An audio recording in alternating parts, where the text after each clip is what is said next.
Before we go to the next set of problems, I just wanted to review the strategies that I listed on your paper.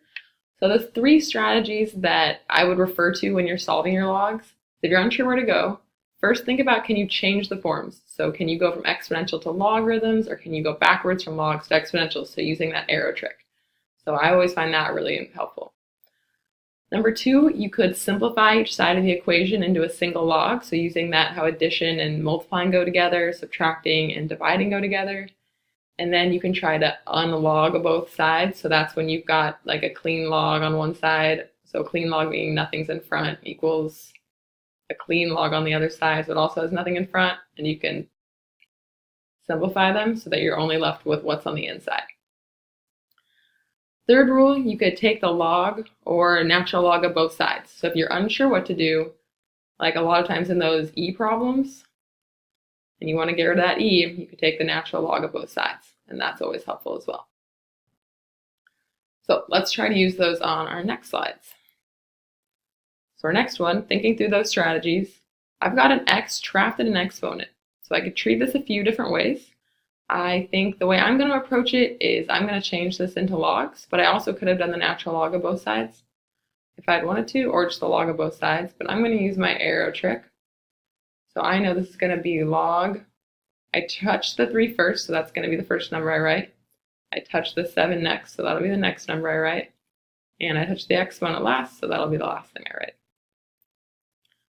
So from there, I can just get x by itself. So I could subtract over the 1.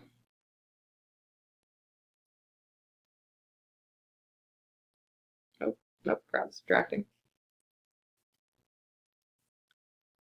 And then you would divide by 2. So that's something you could type into your calculator. You would get about, I think, 0.39. Or if you didn't have a calculator, that's where you would leave it because you've isolated your variable. On this option, I see a whole bunch of different natural logs. So I'm going to try to combine them together and then simplify them out. So if I see a 2 in front, I'm going to bring it up to the exponent. So I'll have, really poorly written, natural log x squared equals, this 3 can also come up and be an exponent. So natural log 2 cubed plus natural log x minus 3/2. With this, I know that I'm trying to get my x's alone, and I'm trying to combine things as much as possible. I think I'm going to choose, I know 2 to the 3rd power is 8, so I think I'm going to try to move that to the other side. So I'm going to have natural log x squared minus natural log 8.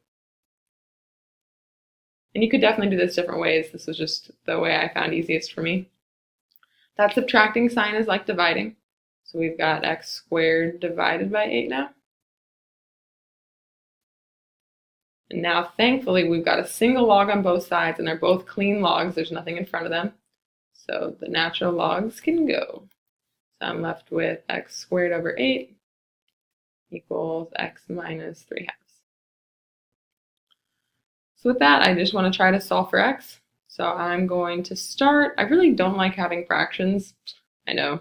So I'm going to multiply both sides by 8 to try to get rid of those fractions. So multiply this by 8, multiply this by 8. So now I've got this gone.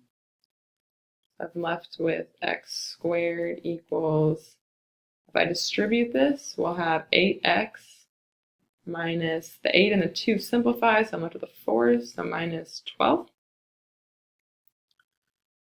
From there, I've got an x squared, an x, and a number, so I know I'm either going to have to factor or use quadratic formula or completing the square. So I'm going to move them all to one side. Let's see if we can factor this. So something that multiplies to 12 and adds to negative 8. So I'm thinking 6 and 2. And negative times negative is positive, so perfect.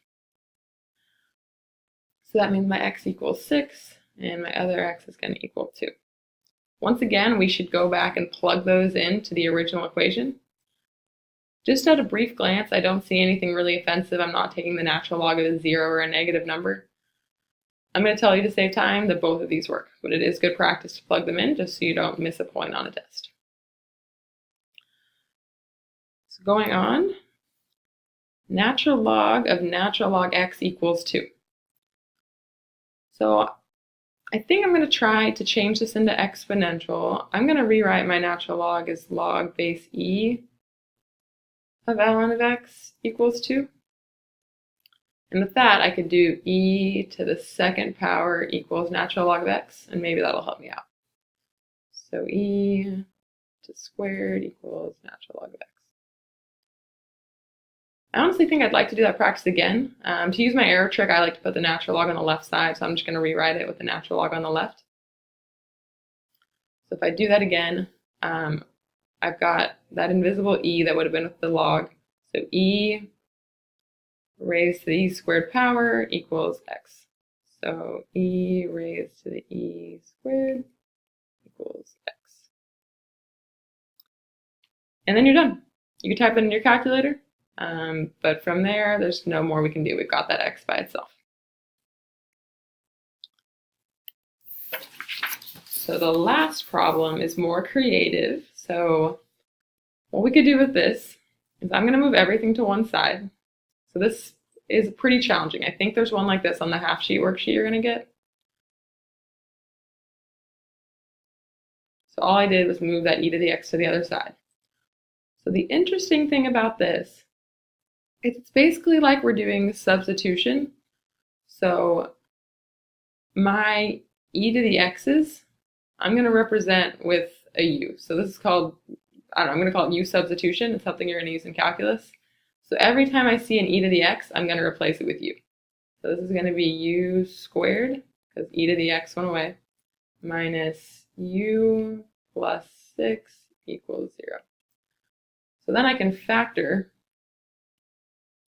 with my u's. So u and u, multiply to 6, add to negative 1. So that's going to give me minus 3 and a plus 2. So here we've got u equals 3 and u equals negative 2. So at this point, we want to bring back in that e to the x. So I know u equals e to the x, so I'm going to plug e to the x back in for u. So e to the x equals 3 and e to the x equals negative 2. So we can now try to isolate that x again. So we're going to take the natural log of both sides.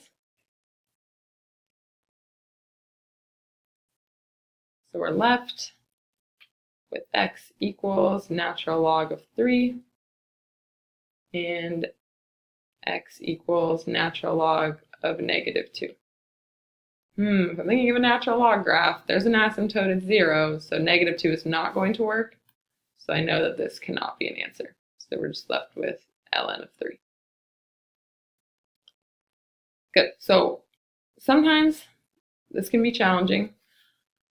So if you see e raised to a 2x, so it's like e squared, and you have an e to the x and a number, I would recommend trying to do this factoring technique and using that u substitution. If that helps you, you could have just used e's the whole time.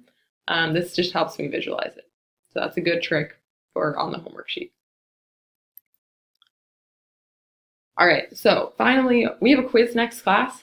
We haven't designed the quiz yet, so I'm going to post a list of topics on Schoology later, and that'll be an updated list. This is the list from last year, so these are good things to study. I'm not sure how much it reflects our quiz this year, though. If you want an extra challenge, here's an extra challenge problem. It definitely takes a lot of steps. I'm going to flash to the answer really quick. So if you want to pause the video on the answer, this is how you would do this problem.